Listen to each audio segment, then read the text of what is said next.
दोस्तों हम अभी हैं इंदौर के लाल बाग पैलेस में और अभी हम जाके अंदर से देखते हैं कैसा है लाल बाग पैलेस। ये रहा उसका मेन गेट और ये आपको नियर महूना का सर्कल के आसपास मिल जाएगा और बाय अन्नपूर्णा रोड के साइड से आपको ये रास्ता मिल जाएगा, तो आप आ सकते हैं और घूम सकते हैं। तो चलिए अभी इसके अंदर चलते हैं। तो ये रहा उसका ऑटो स्टैंड और 2 व्हीलर 4 व्हीलर की पार्किंग भी है यहाँ पे और ये रहा उसका मेन गेट। तो ये गेट कुछ ऐसा लगा के रखा है कि जैसे स्कूल में नहीं लगाया जाता है, ऐसा लगा के रखा है। और बाकी क्या ब्यूटीफुल नज़ारा है यार, क्या बंगला बना है।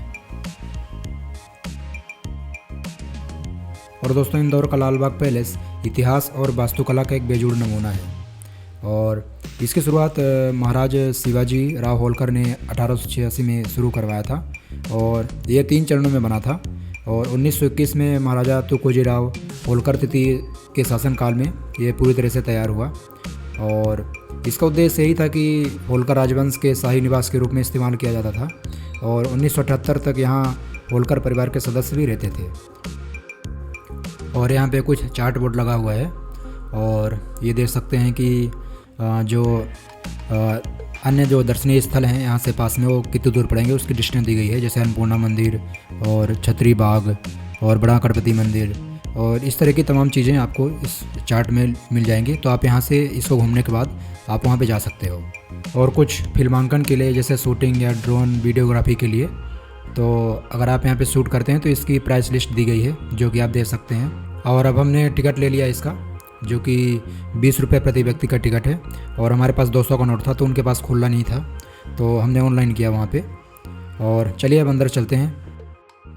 और दोस्तों इसका शाही मुख्य द्वार इस प्रकार है और इसके मुख्य द्वार लंदन में बने थे। और दोस्तों 1886 में शुरू हुआ यह महल न सिर्फ होलकर राजवंश की भव्यता दिखाता है बल्कि इस गेट पर हमें लंदन के बकिंघम पैलेस की याद दिलाते हैं। अंदर कदम रखते ही आपको लगेगा जैसे आप सीधा यूरोप में किसी राजघराने में आ गए हों। और यहाँ पे हर साल आप कह सकते हो कि हर महीने टूरिस्ट भी आते हैं बहुत सारे घूमने के लिए, जो कि जैसे ट्रेवलर हो गए, जैसे दूर दूर से आ गए। तो और ये देख सकते हैं कि जो ऐतिहासिक इसका जो वो था, तो ये 72 एकड़ ज़मीन में फैला हुआ है ये महल और ये सरस्वती नदी के तट पर स्थित है, जो कि चार्ट बोर्ड में आप पढ़ सकते हैं इसका ऐतिहासिक। और वीडियो में एक्सप्लेन करना चाहूँगा तो बहुत बड़ी लंबी वीडियो हो जाएगी। तो देखिए कितना ब्यूटीफुल है ये बंगला।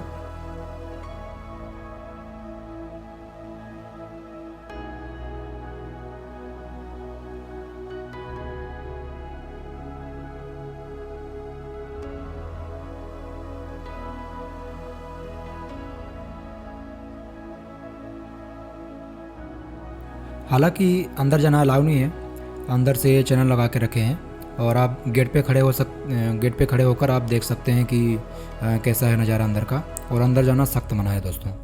और केवल 1 मंजिले में ही हमको घूमने को मिलता है और इसके 2 मंजिले हैं। तो दूसरे मंजिल पे बिल्कुल ही भी अलाउ नहीं है, मतलब नीचे भी अलाउ नहीं है, ऊपर भी अलाउ नहीं है, तो आप बाहर से घूम सकते हो।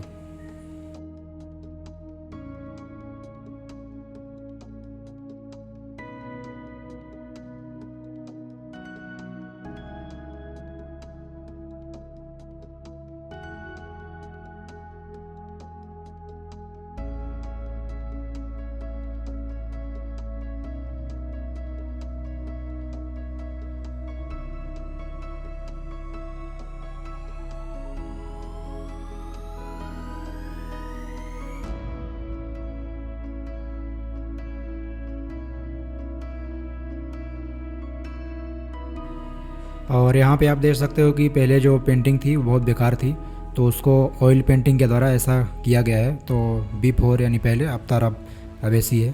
तो देख सकते हो काफ़ी कुछ सुधार किया गया है।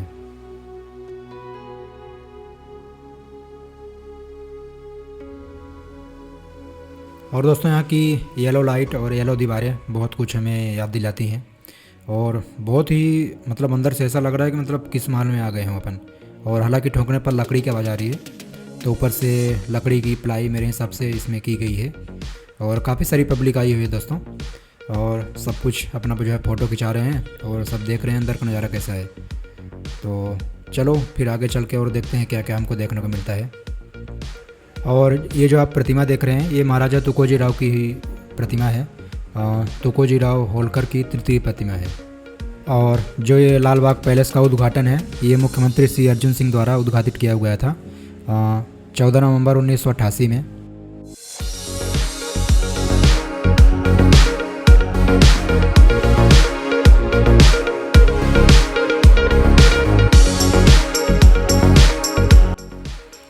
जा रहे हैं पीछे यानी बैक साइड से, और जो कि दूसरा सेक्शन है। और वहाँ पे हमको शेर देखने को मिलेगा, जो ये राजा थे यहाँ के, उन्होंने जब शिकार किया था। और काफ़ी कुछ चीज़ें मिलेगी जहाँ पे उन्होंने भोजन किया करते थे और उनकी जो है तो वार्ताएँ होती थी। तो चलो आगे चल के देखते हैं। तो फाइनली जो है तो हमारा जो टिकट था उसको आधा फाड़ के हमको दे दिया गया था। और ये जो यहाँ की वास्तुकला है और जो इसकी डिज़ाइन है वो पूरे पैलेस की डिज़ाइन यूरोपीय स्वरूप डिज़ाइन जैसी है। तो आप देख सकते हैं कैसा है।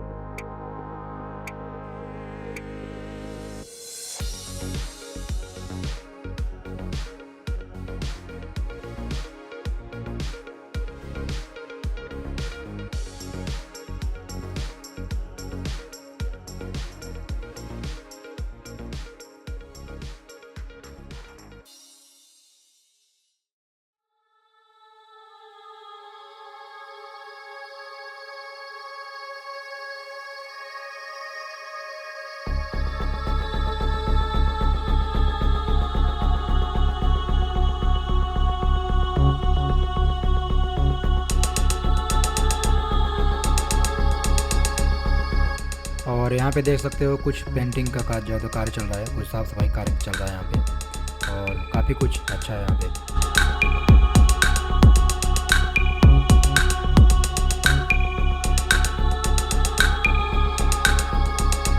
और ये जो वाचनालय कक्ष है, यहाँ सभी दुर्लभ और बेशकीमती किताबों का विशाल संग्रह हुआ करता था, जो महाराजाओं की शिक्षा और उनके साहित्य के प्रति प्रेम को दर्शाता है।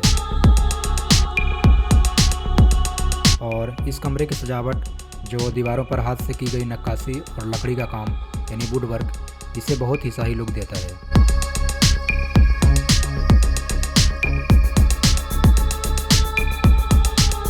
और दोस्तों अब हम उस हिस्से में हैं जहां इतिहास और मनोरंजन का संगम होता है, और यह है लाल बाग पैलेस का विलियर्ड कक्ष। यहाँ की दीवारों पर की गई लकड़ी की ये कारीगरी आज भी वैसे ही चमक रही है। सोचिए एक दौर में यहाँ राजा जो है तो अपने मेहमानों के साथ खेल का आनंद लेते थे। और यह कमरा में बताता है कि होलकर राजवंश की जीवन शैली कितनी भव्य और आधुनिक थी। और दोस्तों हम जा रहे हैं महाभोज कक्ष में, और उस कक्ष को देखते हैं कैसा दिखता है। और ये हम पहुंच चुके हैं महाभोज कक्ष में, और इस विशाल हॉल में एक समय में सैकड़ों मेहमान एक साथ बैठकर भोजन कर सकते थे, जो होलकर शासकों की मेहमानबाजी को दर्शाता है।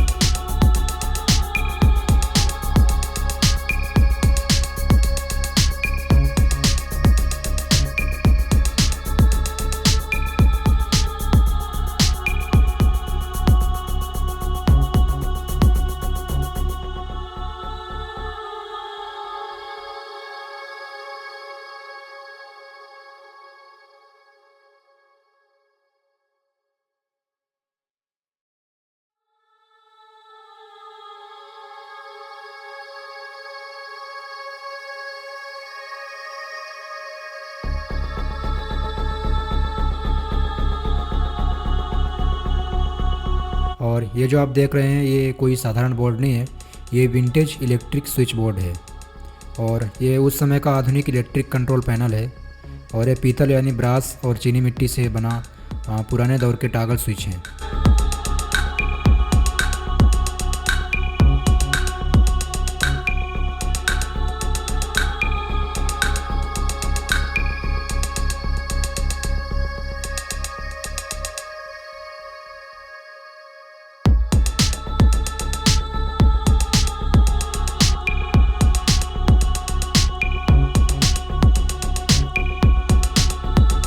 और दोस्तों यहाँ आप देख सकते हैं कि जो एक 11 फीट का जो बाघ है, और इसे 1923 में राजकुमार यशवंतराव होलकर द्वारा शिकार किया गया था, और इसे बेहतरीन तरीके से संरक्षित किया गया है। और आज भी ये 100 साल बाद एकदम असली और ख़तरनाक दिखाई देता है। पुराने समय में राजा महाराजा अपने जो है तो शिकार को यादगार के रूप में टैक्सीडर्मी तकनीक के जरिए सुरक्षित रखते थे, जिसमें जानवर के असली खाल के अंदर कृत्रिम ढांचा भर दिया जाता था ताकि ये बिल्कुल असली दिखे।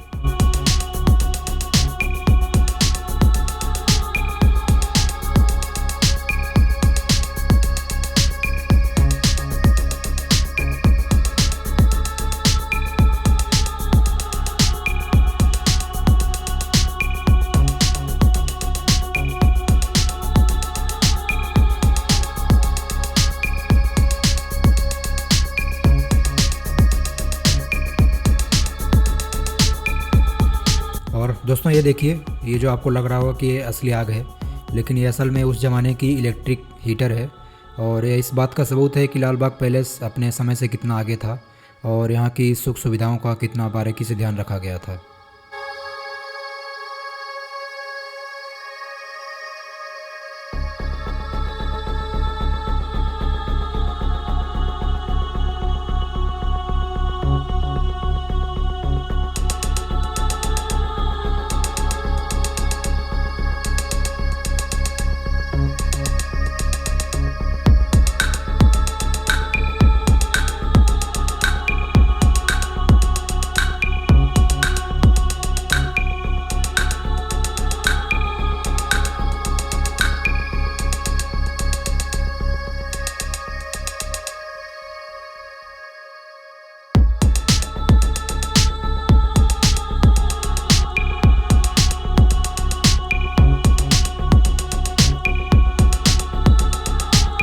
और दोस्तों, अब हम आ चुके हैं पैलेस के सबसे खूबसूरत हिस्से में, और इस हिस्से का नाम है दरबार हॉल। और यहाँ की छत को देखिए, ऐसा लगता है जैसे हम बादलों के बीच आ गए हों। इस हॉल का फर्श स्प्रिंग फ्लोर तकनीक से बना हुआ है, जो उस ज़माने की इंजीनियरिंग का एक अद्भुत उदाहरण है। और यहाँ की भव्यता को आप अंदाज़ा लगा सकते हो कि उस समय के शाही जलसे कितने शानदार होते होंगे।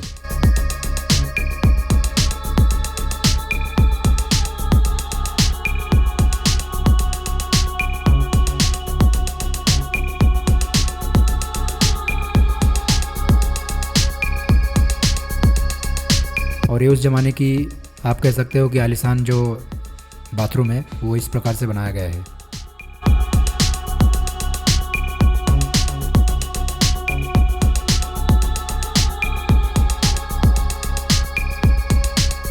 और ये कुछ बाहर इस प्रकार से गार्डन है, तो आप गार्डन में घूम सकते हो, एंजॉय कर सकते हो।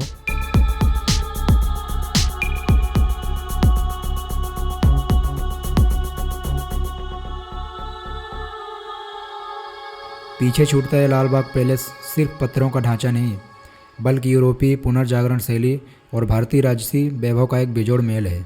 यहाँ के गार्डन, ये आलीशान गुंबद और बकिंघम पैलेस जैसे दिखाई देने वाले शाही गेट, सब कुछ हमें एक अलग ही दुनिया में ले जाते हैं। दोस्तों, अगर आप भी इतिहास को और करीब से देखना चाहते हैं और जानना चाहते हैं कि इंदौर के महाराजाओं की जीवन शैली कैसी थी, तो यहाँ एक बार ज़रूर आएँ। यहाँ का दरबार हॉल, वो आपको लगे विंटेज स्विच बोर्ड और 11 फुट का लंबा बाग, आपको हर चीज़ हैरान कर देगी। तो एक बार ज़रूर विजिट करें।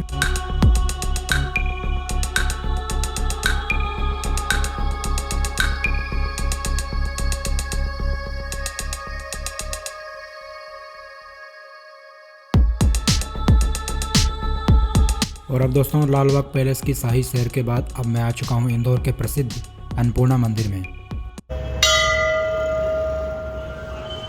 जैसे ही आप इसके विशाल प्रवेश द्वार को देखेंगे, जहाँ ये 4 बड़े हाथी आपका स्वागत करते हैं, और इसकी भव्यता के आप कायल हो जाएंगे।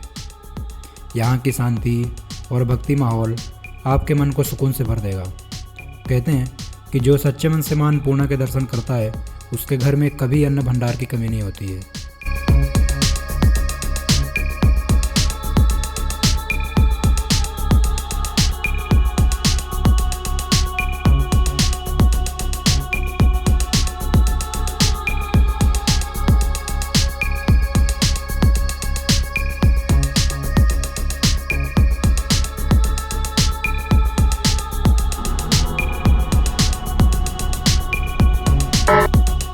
और दोस्तों, मंदिर के अंदर आपको भगवान शिव, हनुमान जी, काल भैरव और भगवान विष्णु के 10 अवतारों के भी दर्शन हो जाएंगे। और दोस्तों, माना जाता है कि इसकी महिमा काशी वाराणसी के अन्नपूर्णा मंदिर से भी मतलब उसके समान ही है। और यह मंदिर मां अन्नपूर्णा को समर्पित है, जिन्हें भोजन और पोषण की देवी भी माना जाता है।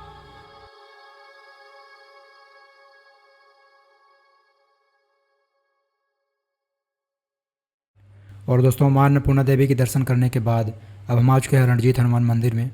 और रण का अर्थ है युद्ध और जीत का अर्थ है विजय। मान्यता है कि युद्ध पर जाने से पहले राजा महाराजा यहाँ जीत का आशीर्वाद लेके जाते थे। और आज भी यहाँ अपनी परेशानियों को लेकर कई लोग विजय पाने और कोर्ट कचहरी या प्रतियोगी परीक्षाओं में सफलता के लिए दर्शन करने आते हैं, जो कि बहुत ही सौभाग्यपूर्ण है।